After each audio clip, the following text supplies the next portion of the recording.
Welcome to the Dave Palma Show, the podcast that revives, restores, and awakens your innermost capabilities. You have the training and the talent to succeed, but do you have the guts to fail? I love what I do.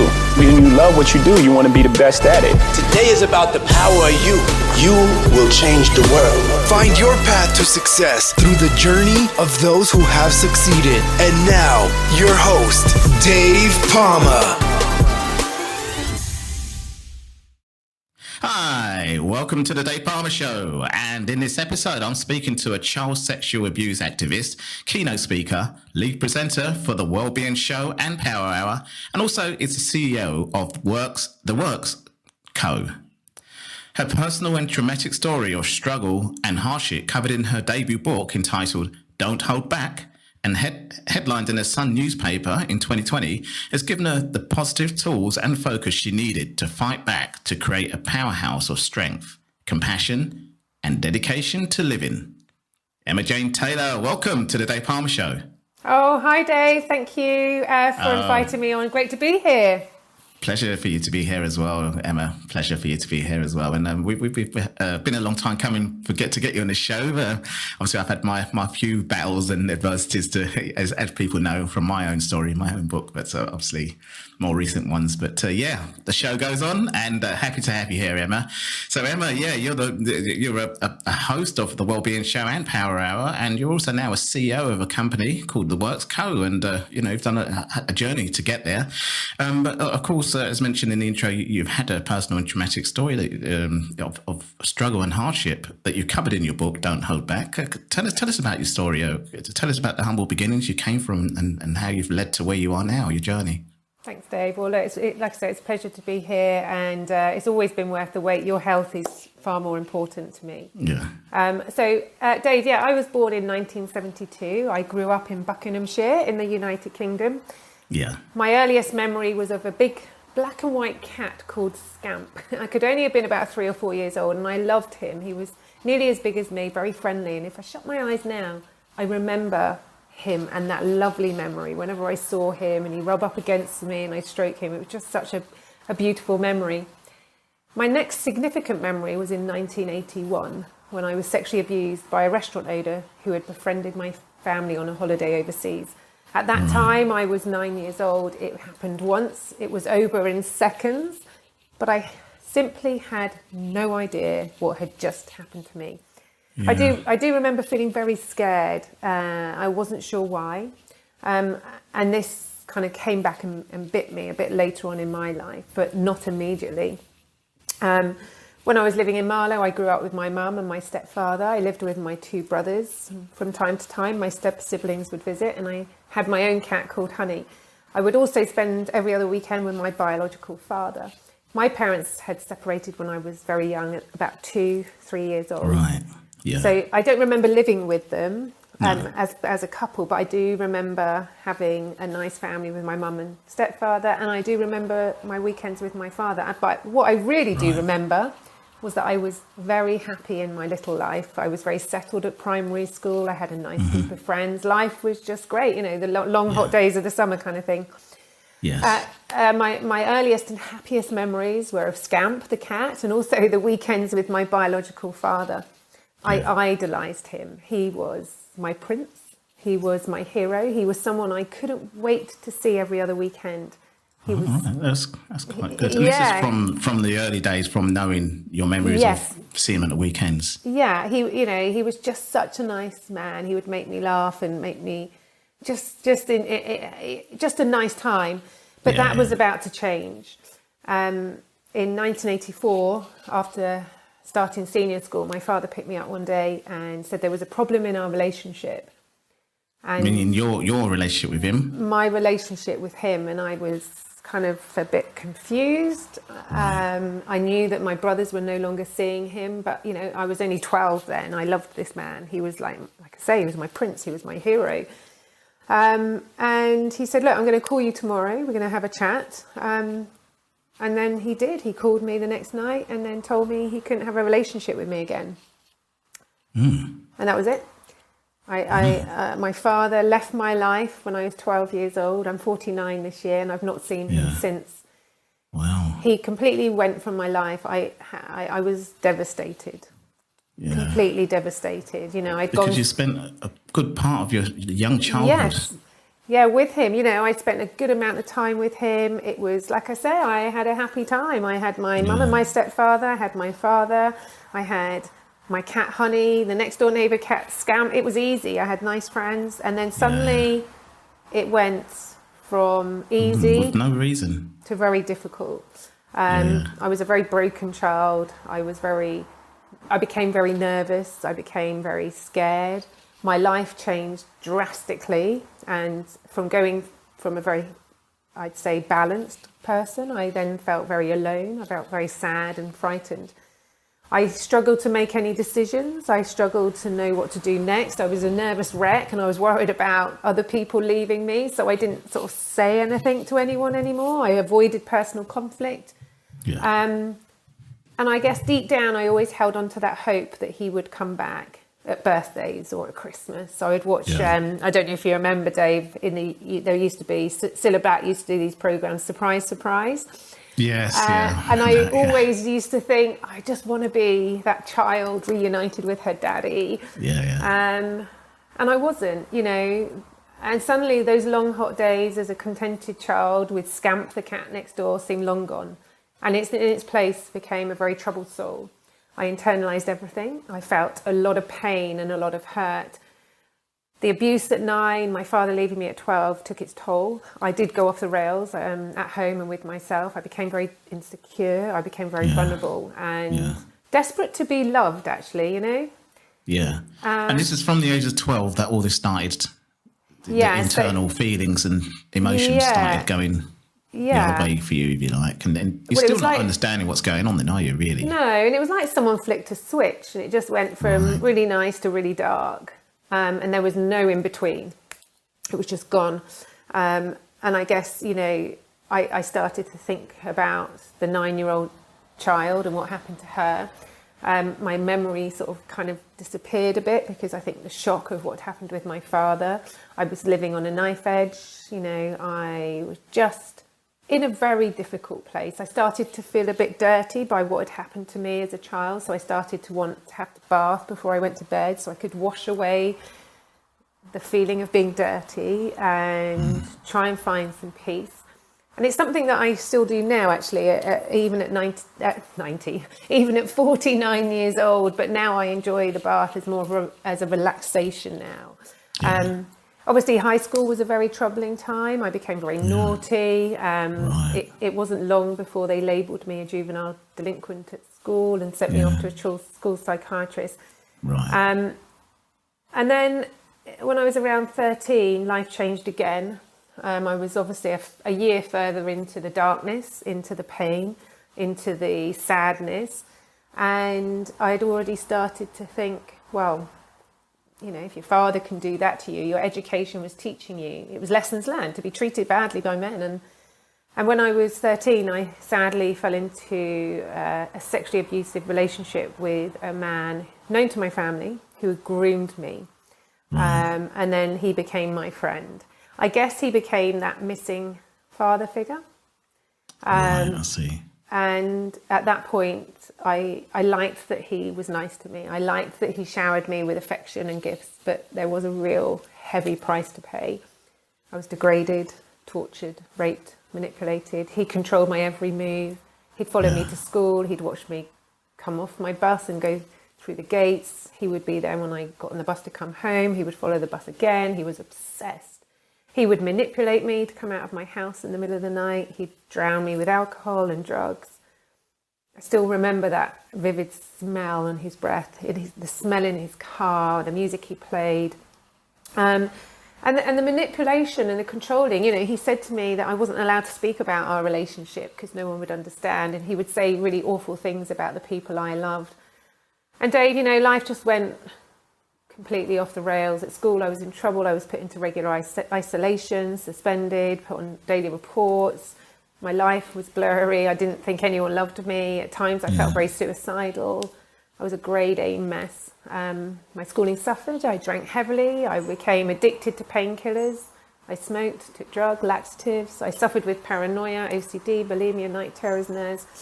I was in a mess. In fact, everybody around me thought I'd either be dead or in prison by the time I was 19. Oh, is that serious? Yeah. Yeah, I would listen to Cliff Richard's Daddy's Home every night, hoping that my daddy would come home and make things better.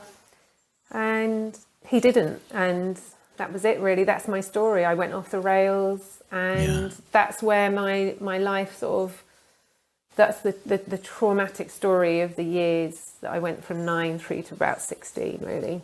Yeah, that's quite a serious period of where, that development should, the father figure is very important there, isn't it, really? But it was a wrong father figure. And I think, some people, maybe they know their father, they're not close to them when they're separated from their, from the mother or whatever. Some are, but you was close to your father, so that really made it, that kind of really, and you probably didn't know what was going on until the age of 16, did you, really, in terms of what you was doing? That was linked. I think it's very difficult because, I've done a lot of work on this with the work that I do now. Our brains aren't really developed until we're in our late teens, early 20s. Yeah. Probably longer for men. No, I'm joking. I'm not joking. It's true that men do, for some reason, develop they later. In terms of maturity and things like that. So, I kind of didn't really, it's kind of a weird thing because you don't really know whether it's wrong or right, because no one tells you you might like your abuser as well, right? Or that you might fall in love with your abuser, and that's a very difficult conversation. It's not because you want to, it's the way that your life has gone, and as a child we're taught to respect our elders, right? Listen, don't answer back. They are our teachers, and we trust them. So, you go along this road thinking it's okay. But, I guess at 15, 16, I did understand right from wrong. And I did start mustering up my strength to move away from him. But he was everywhere. He was now showering me with money and diamonds to keep quiet about our secret. Often threatened me. Sometimes he would lock me in his car and travel at high speeds. But to be honest, at that point, I didn't really care what happened to me. And I just went into a darker, deeper hole, yes. And I left school at 16. I left under a dark cloud. I didn't think anyone liked me. I didn't think I had any friends. And my headmistress said, you're not coming back. You're going nowhere in life. You failed. That's what they did in those days, isn't it? That's what they did in those days. Yeah. And then that's it. That's how I left school. And I had this badge, failure, girl going nowhere. I hated life, had few friends. I drank too much. Slept with my light on most nights. And most nights I'd sleep with the lights on, yeah.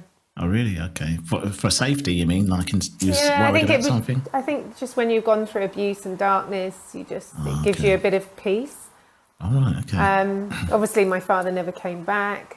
And so, when I was sort of 19, I had 2 light bulb moments. And sort of when I was 20 into my sort of early 20s, then I decided to take control. All right. So tell us about that epiphany where you suddenly had that light bulb moment and thought, what, let's flip the switch back. What was going on there so people might know? Okay, so first of all, my stepfather, who up until that point, along with everybody else in my life, I hated. Not because it's like Marmite, they either like their stepdad or they don't. Well, no, I did. I loved him, but I hated it. He did nothing wrong, right? He hadn't done anything wrong. It's just that you want your real dad, that kind of thing. I was in a bad place. I didn't like anybody. Didn't like my mum. I didn't like my stepfather. I'm with you now, I didn't like it's my like a rebellious kind of streak. Yeah, I was angry with everybody. Yeah. I'm with you now. And then suddenly he was rushed into hospital with suspected heart failure. And I remember getting, being told, I think I might have just had my mobile phone when I was 20, being told that he'd been rushed into hospital. Anyway, I turned up there and there was this man lying in bed, hooked up to machines, wires and goodness knows what else. My heart completely stopped because looking at me was this man, the only man who had loved me, the only man who had cared for me during my dark times, and the only man who consistently tried to be my friend. And here he was, lying in a dire situation. It was like someone just flicked a switch inside of me, and my heart flickered. And I felt some emotion, and I was sad, I was sad that, here, this man has literally given me a life. So this is when you was 20? This was when I was 19. 19, sorry, yeah. Yeah, and then the second light bulb moment was when I was working in a bar, and one of the punters came in, and his name was Chris, and he said to me, EJ, what do you want to do with your life? I said, well, I want to be a dancer. And he went, you're never going to be a dancer. You're never going to have a business. I said, what? Why? He said, because you're always drunk. You're always partying. And it just hit me right there and then. And I thought, oh my goodness, this is not what I want to be remembered by. I don't want to be the local drunk stumbling through the streets and edging towards a life of crime. And so it was around that period that I thought, I need to do something. So I actually took myself off to Spain for a couple of years, a couple of summers, and spent some time just readjusting, gave myself some breathing space, found new energy, came back to the UK when I was 21, and when I was 22 I went into my first business, which was dancing, and when I was 23 I went into therapy. Both of them worked together, I went to therapy, I did my business. No one knew actually about my therapy, I just didn't talk about it. But I cut out alcohol, nicotine, and all the other things that I was doing. Right. This is all around the age of 20 now? 23. 23, okay. Yeah, 23. I started to sleep better, still erratic, still with a light on. But I started to physically feel better. I began to listening to my body and just enjoyed the space that I was in. I was dancing in a cabaret troupe. I was teaching a few dance classes. I became quite entrepreneurial. And I was very passionate about supporting young people. So the next 10 years, I enjoyed an A to Z of therapy. I faced many of my own fears and challenges. Obviously, the regular counselling was good as it was someone to talk to, but I really felt for me that hypnotherapy and psychotherapy helped me in the early days. Right. I thought it would take me, I just booked one 12-week course and that would be it, I'll feel better. But I would say about 8 to 10 years after starting my counselling and Reiki hypnotherapy, I started to really feel myself feeling confident. My business had moved on. I had moved on. No one knew about my therapy. No one knew about my recovery. It was some days were really tough. And some days my therapist would take me back into my very difficult situations with the abuse, and obviously my father helped me unlock a lot of things. I've tried acupuncture, meditation, yoga, clairvoyancy, picture tapping, EFT, reflexology, cranial, sacral therapy, gonging. If I ever feel wobbled now, I usually check in with a clairvoyant. She just keeps me focused moving forward because I don't think it's necessary about me moving back now. Yeah. And I've really nurtured my world. I became stronger, my business grew, I grew, life got better. I realised I did have nice people in my life. I had nice friends, I had a nice family. And slowly there was just this turn, I'd gone from a dark, dark place into, there was light coming through, and I found a new confidence. I found a new trust in me, but also in other people. And I learned to understand more about what matters. I began to open up to my close friends, and began to share some of my stories with my mum and my stepfather about what had happened in my previous years. So it was very empowering, those years, very difficult, but they were very empowering. And I think, if you want to break that down, what really helped me was getting away actually and finding some breathing space. And I don't advise everybody to get on a plane and leave the country, but that really helped me to find me, because it got me away from the hurt. I think just being, sometimes when you're in your own environment and you're in a lot of pain in that environment, it's very difficult, isn't it? It can be, yeah. Sometimes you need other people, or we always talk about a team around you, Yes. But there are other times where being on your own at that alone time also helps. It's a bit like a kind of meditative, Yes. where you can be aware of, reflect, if you like. So, but that wasn't going on in your early, late teens, early adolescence. But then you managed to now find this kind of, through your own journey of what you went through, find the pieces that you needed to put together. Yeah, I learned, one of the most powerful things that I learned was forgiveness. I learned that the word hope also is an acronym for hold on, pain ends. And that I couldn't fight pain with pain. I had to let go and I had to start surviving. I had to forgive people. And it's not just saying you don't forget, but you also understand that some people need more help. And I can't help them. I need to let them go from my life. Otherwise, I'm going to end up bitter and twisted. And what if someone had given me a gun when I was 19? I'd be inside now. But I don't feel like that now. I have a lot of peace. I have a lot of calm around me. I'm in a happy place. I don't allow anything in that's negative. And if it does come in, I put boundaries around it very quickly. My business developed, my team grew, I grew professionally and personally. And in 2013, I was asked by That's TV if they could interview me about my business life.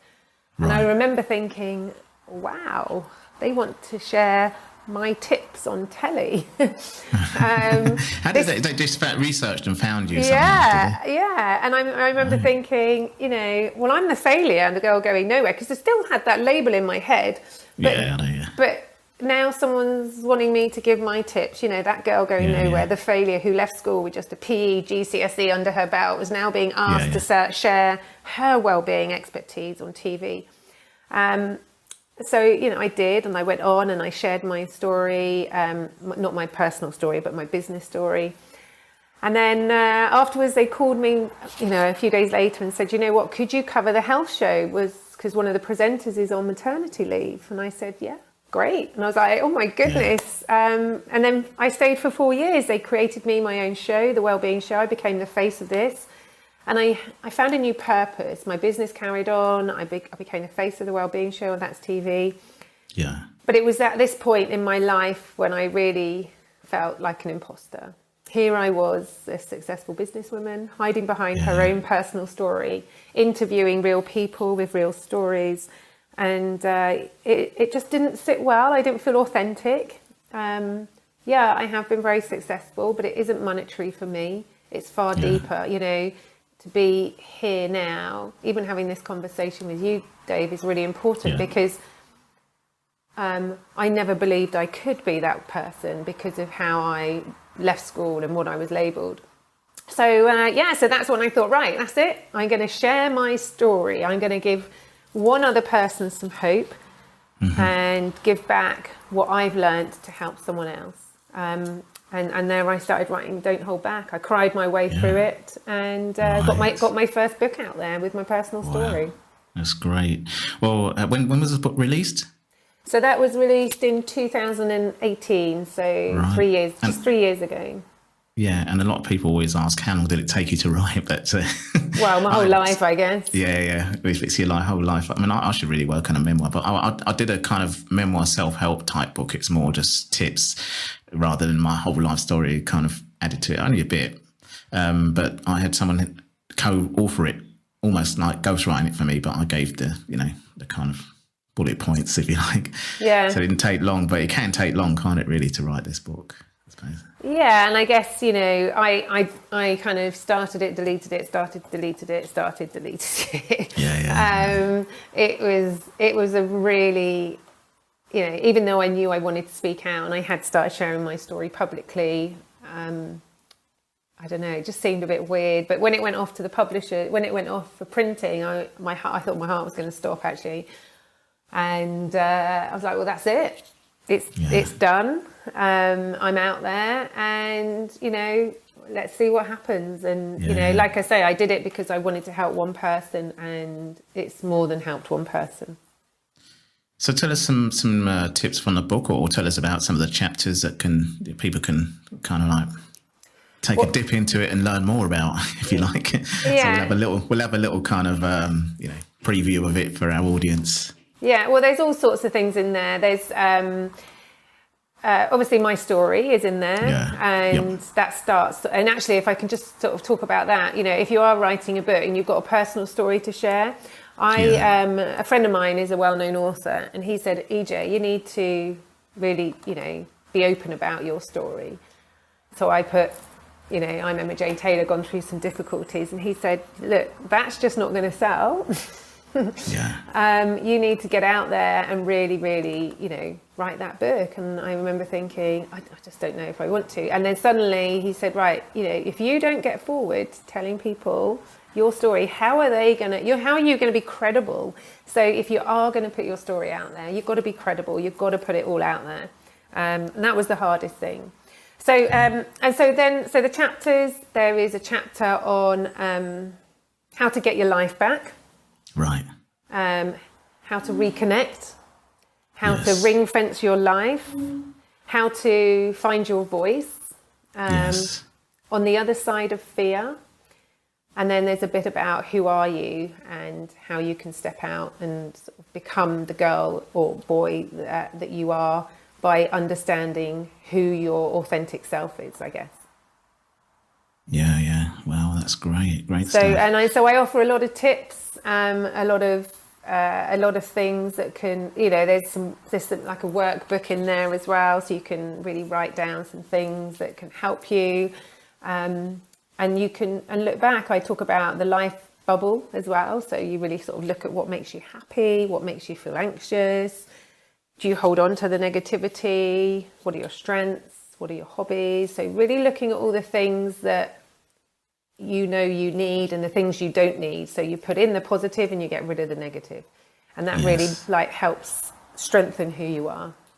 Yeah.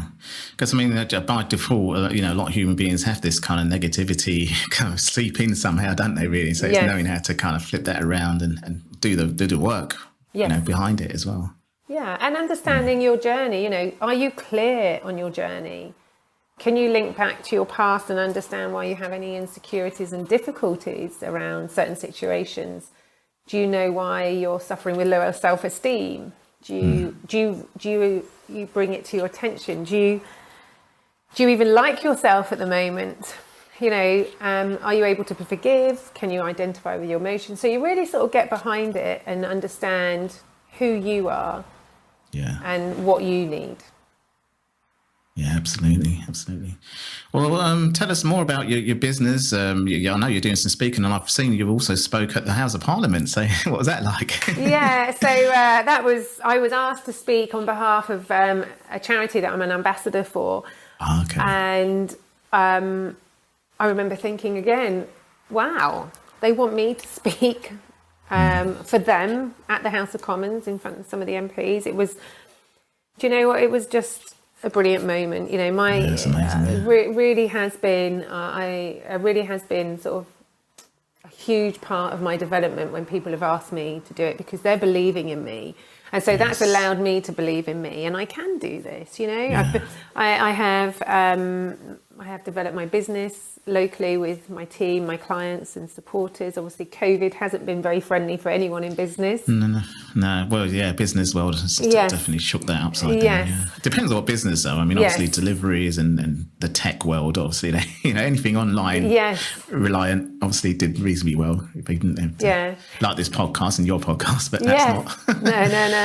So I was invited to do a TED Talk as well this year. Oh, right. And that's called "It's Not Just the Strangers We Should Be Careful Of." Was that a virtual talk or in a venue? No, it was actually done in a studio. It was recorded in a studio, but without an audience. So it's online now. And I'm writing my second book, which is focused on reducing child sex abuse. Right. I've been on the front cover of various magazines. I've been, like you say, in national press, global magazines.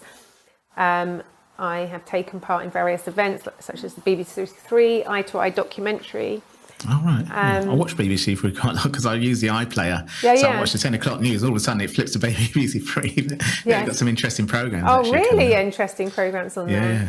I became an ambassador for SmartWorks Reading, Riverside Counselling, Berkshire Community Foundation and Jenny's Day.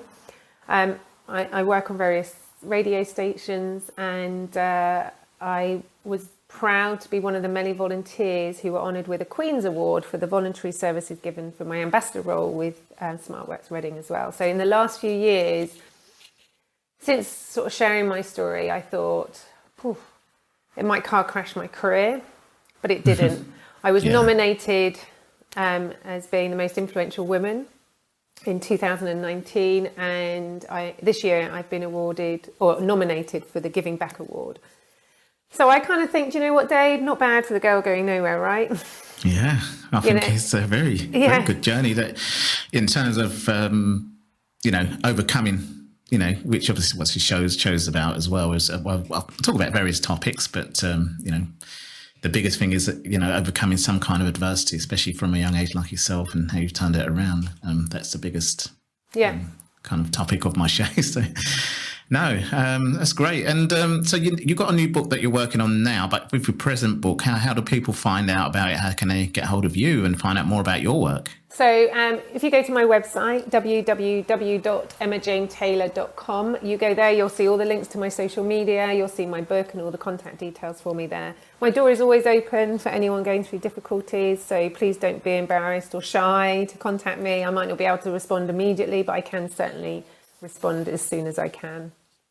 Excellent. That's great, Emma. Well, Emma, I really enjoyed listening to your story. I mean, kind of like I went through a little bad patch when I was 15, 16 at school, and I left at 16 as well. But I took out athletics, which I almost stopped and went the other way like you for about a few months. And I didn't go to school for a while. And then 16, I left being one of the best 400-metre runners in the country from my age. And I had my first international. Wow. People like Sally Gunnell was there and things like that when she was 14 years old, so it's like... and her husband was a big rival of mine as well. He was a top junior. So in a way that kind of turned me around, just doing that path. And obviously it's sports and fitness, isn't it really? So I took a bit of that, but it's not the kind of wellness we talk about today. Even some sports people aren't, but as I say, I can relate to some of it in that term, in terms of that. And it's a great pleasure having you and listening to your story. And thanks for coming on the show and sharing it with my audience today, Emma. Oh, it's been an absolute pleasure to be here. And I've got a new charity that's launching over the next 12 months. So maybe we can come back again. I can come back again and chat to you about that. Yeah, we'll definitely keep in touch. And I'd love to hear more about your new book and this charity as well. And we can talk about certain topics of your book as well. And that'd be great. There's always different topics you can talk about that will relate. Yeah, anyway. Especially in this subject. I've been interviewing so many people for this book. But more importantly, I've been interviewing sexual offenders as well, because I believe getting as much information gives you a good amount of research to help reduce the crime. Yeah, definitely. I mean, it probably help all round, all genders will probably benefit from it. I think that's a good thing. Let's hope so. The awareness. Yeah, let's hope so. Let's hope so. Well, Emma, once again, thanks a lot for coming on the show and sharing your story. It's a pleasure. Thanks for having me today. That's all for this episode. Thanks for listening, and remember, if you want to support what we do, then share, subscribe, and leave a review over on Apple Podcasts, or head over to my website, davepalmer.com, and click on Rate Show. Well, that's all for now, but I'll see you in the next episode of The Dave Palmer Show. Follow us on Facebook, Twitter, and Instagram.